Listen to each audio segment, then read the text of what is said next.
The war in Ukraine is hallmarked by the fact that both Russia and Ukraine possess some of the most advanced weapon systems ever created. The battlefield is swarmed by cutting-edge drones, even if they might not look like it, sophisticated air defense networks, and precision-guided munitions that represent decades of military innovation from both the Soviet Union and NATO. And yet, when it comes to actual battlefield effectiveness, one of the most reliable tools on either side is something so simple that it dates all the way back to World War II. We're talking about decoys or dummy weapons designed to mislead enemy forces. Inflatable decoys are playing a growing role in Ukraine's defense strategy. And as you'll see, they could cost Russia millions of dollars in wasted ammunition every single month. The decoys being used by Ukrainians are such a simple concept that even a general from before World War II would instantly recognize. But in 2025, they're proving just as effective as all the artificial intelligence and autonomous systems Russia has thrown at the problem. To give you a bit of the history of decoys, in 1994, during Operation Fortitude, the Allies used inflatable tanks and dummy aircraft to trick Nazi Germany into misdeploying its forces before the D-Day invasion. The so-called Ghost Army was used across more than 20 different battlefields in World War II, bulking up the Allies' numbers artificially to force the Germans to overthink their plan. Back then, the decoys worked because they only had to fool ground observers and reconnaissance aircraft from a relative distance. But as drone technology has made it easier than ever to spot targets from the air, you would think decoys would become obsolete. More visibility should mean they're easier to see through, right? Turns out that modern drones have actually made decoys more powerful, not less. And that's where Ukraine's genius comes in. The man responsible for Ukraine's current arsenal of inflatable deception is named Viktor Talanov. He didn't start his career in the defense industry. His forte was inflatable sports equipment, hot air balloons, and even children's bouncy castles. But the skill set, translated to being able to create passable replicas of late Soviet-era equipment, has been used not only by Ukrainian forces, but also by the British and US during training and operational planning. So why are the decoys so important? First, we have to address the elephant in the room: availability.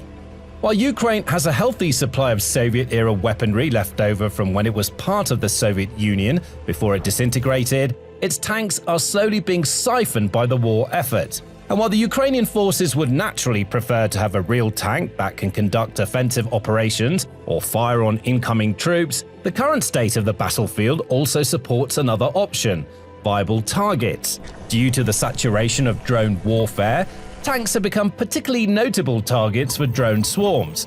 So, in the absence of being able to replace a tank with a new one from the factory, Ukraine can use its dummy tanks to bait enemy drones into launching inopportune strikes that reveal their locations and require logistics support to pull off. The economics of the move are certainly helpful. While there's no hard data on how much each decoy costs, most estimates place the price in the low four figures, meaning around $1,000. Compare that to a real M1 Abrams, which cost around $9 to $13 million for the modern export. The M270 multiple launch rocket system, or the famous HIMARS, both cost a few million for the launcher. By using inflatable dummies instead of real tanks, Ukraine makes it seem like it has a much bigger budget and threat capability in vital areas of the front where Russia absolutely needs to commit its resources. And Russia is taking the bait. News outlets have repeatedly released drone footage showing what they claim are major battlefield successes. Video after video shows them striking high-value Ukrainian weapons. But some of those successes were never real. They were inflatable decoys. And we know this because of how the Russians filmed them and presented them as triumphs. The precision and the apparent damage pattern are both too convenient. Russia even realized it struck a decoy somewhere along the way, but propaganda won over realistic reporting to deliver falsified news to the country's masses. Meanwhile, the real Ukrainian weapons were somewhere else entirely, safe and ready to continue their operations. The decoys work because of uncertainty. Even when a Russian drone operator suspects they're looking at a fake, that doubt itself becomes a weapon.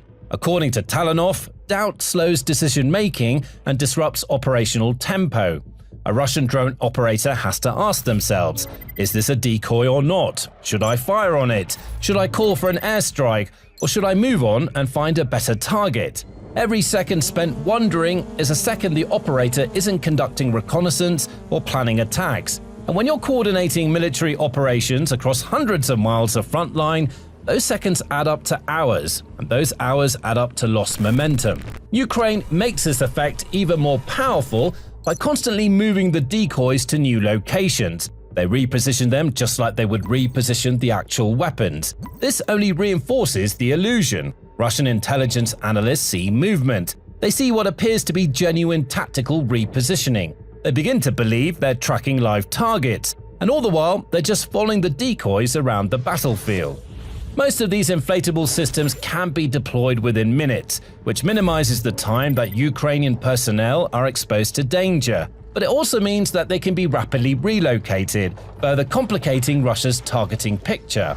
The engineering behind the decoys is also surprisingly sophisticated. Many of them include built-in heat sources that give them infrared signatures, closely resembling real vehicles when viewed through thermal imaging systems or targeting scopes. So, a drone operator checking the target with thermal sensors sees some kind of heat signature that's similar to what an actual tank engine might give off.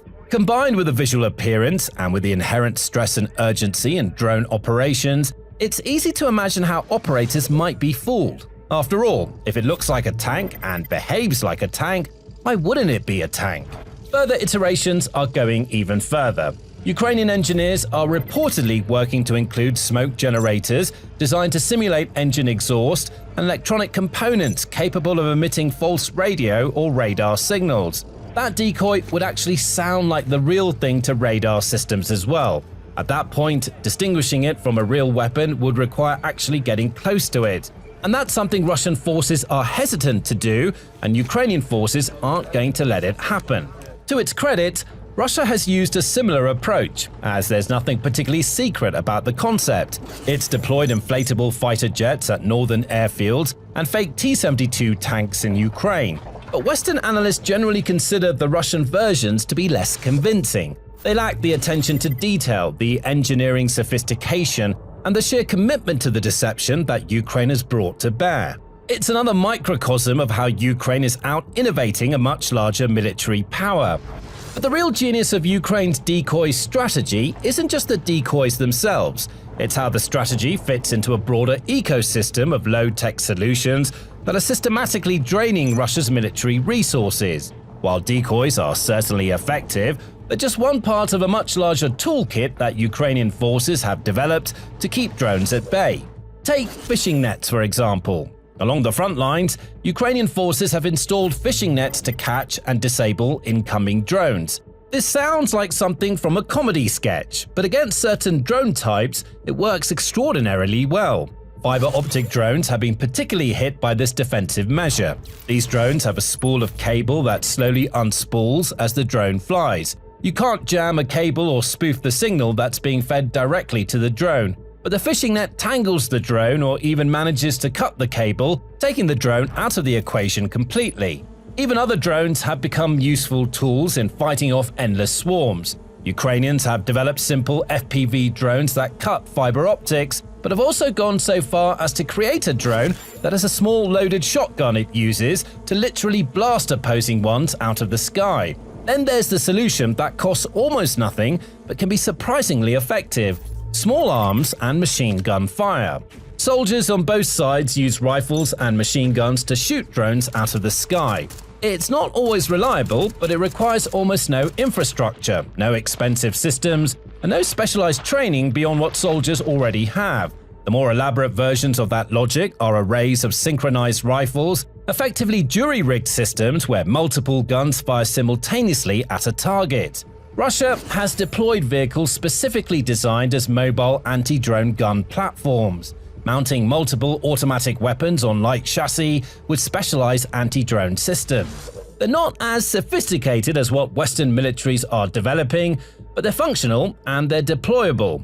Now, some of the most creative solutions involve what you might call armored denial. Both Ukraine and Russia have covered their tanks in added layers of armor. The baseline was simple sheets of metal, which then evolved into branches of wiring and piping that prevent the drone from maneuvering into the tank and delivering its explosive payload in the first place. And then there's perhaps the most absurd measure. Ukrainian forces spotted Russian strategic bombers covered with old tires as improvised drone protection. When that didn't work, Russia eventually painted tires on its aircraft. They admitted defeat so completely that they didn't even bother with actual tires anymore, just using paint. But even that can be paradoxically effective against modern systems. But before we explain why, did you know that the military show makes new videos every day to give you the best and the most comprehensive insight into the fascinating world of geopolitics and military equipment? So hit that subscribe button and stay ahead of the curve.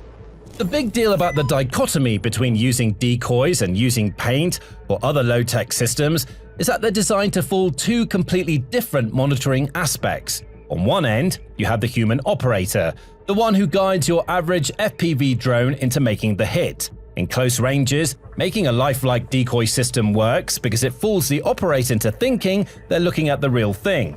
If not, we go back to the aforementioned doubt problem, which tacks on time and operational energy needed to suss out the decoy to avoid wasting precious ammunition or even entire drones on something that's ultimately harmless.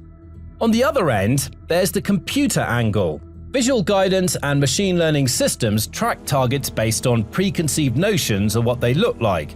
Having a lifelike decoy makes them flag the decoy as a target and prompt the operator to check it out. But using camouflage or something out of left field, like tires painted on aircraft or covering tanks, does exactly the opposite. By breaking the usual silhouette of the vehicle, a system that only leverages machine visual processing might entirely overlook it. Then the only real way to determine what's a viable target is to go back to using human eyes to determine what is real and what isn't. Either way, the low-tech systems work because they waste time, money, and resources, forcing both sides to commit more to the goal. And that's why some of the most effective solutions against drones are usually cheap and simple. The entire economic structure of the war has become completely inverted from what we're used to seeing at the turn of the century. A precision-guided drone or interceptor missile might cost a few $1 million. An inflatable decoy costs only thousands. And when you're trying to defend against swarms of drones costing $1,000 to $10,000 each, the expensive high-tech solution starts to look absurd next to the low-tech alternative. Why invest in $100,000 laser systems or multi-million-dollar air defense missiles when a few inflatable decoys and some fishing nets can achieve similar effects at a fraction of the cost? It's why the US has been working tirelessly to develop a microwave weapon that can turn off a drone remotely by scrambling its internal systems. In theory, even if the equipment itself costs millions, it uses only electricity as the power source and doesn't have ammunition. You just turn it on and point at drones. But in the absence of high-tech systems that are only starting to enter field tests and might not see the light of day for years, Ukraine needs defensive options now, and it needs them to be made from materials that can be sourced quickly and are by themselves replaceable. That's precisely why the inflatable decoys are such an effective solution. They're cheap, reliable, and are in such abundant supply that they're a resource by themselves.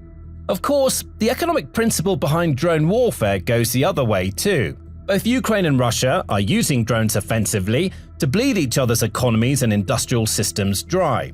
Drones are much cheaper and easier to build than conventional military equipment, and the lack of high-tech defense systems against them means they're an ever-present threat to military installations not only on the front, but possibly hundreds of miles from it. And at this scale, Ukraine looks like it's taken the lead.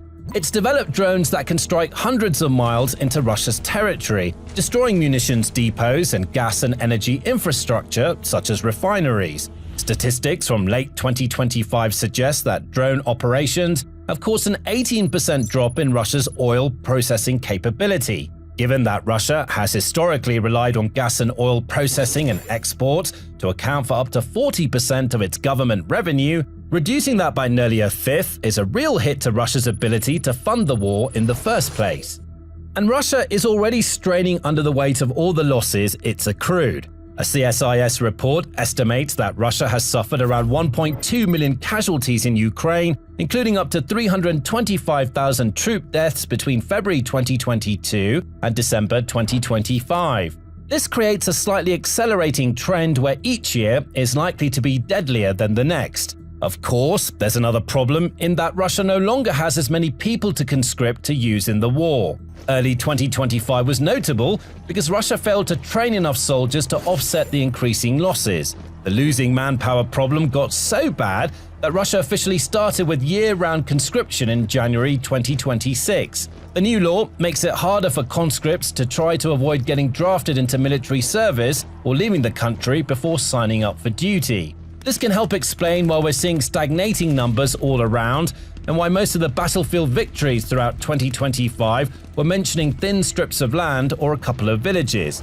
Russia simply doesn't have enough men to replace on the front line to make meaningful progress. If this holds, we might see the same in 2026, with the casualty rate plateauing and staying steady or dropping as fewer and fewer soldiers are being threatened in the war. And the drone operations are only exacerbating this. The more common drones are, the fewer people are needed to operate them.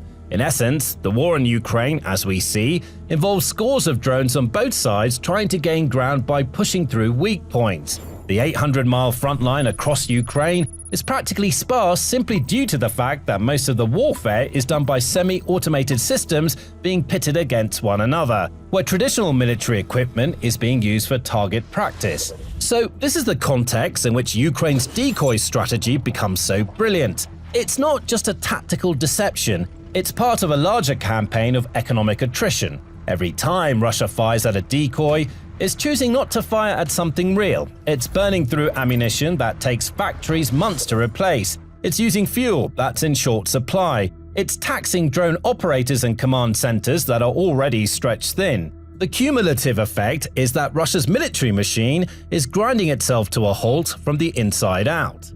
Ukraine isn't winning this war through raw military superiority. Ukraine is winning by being smarter, faster, and more adaptable than an opponent with more overall military power but far less flexibility. Russia had the advantage in terms of equipment, manpower, and industrial capacity when the war started. 3.5 years later, those advantages have been systematically eroded by Ukrainian innovation, Western support, and Russia's own internal crises. And this raises an absolutely critical question about the future of warfare itself. What happens when AI and autonomous weapons collide with the lesson that Ukraine has just taught the world? Both sides are developing AI-enabled targeting systems, but both sides are using fishing nets and decoys. And the fishing nets and rubber seem to be winning more often than the AI systems. That's not because technology doesn't matter, but because at one point, relying too much on technology makes the low-tech system too cost-effective in return.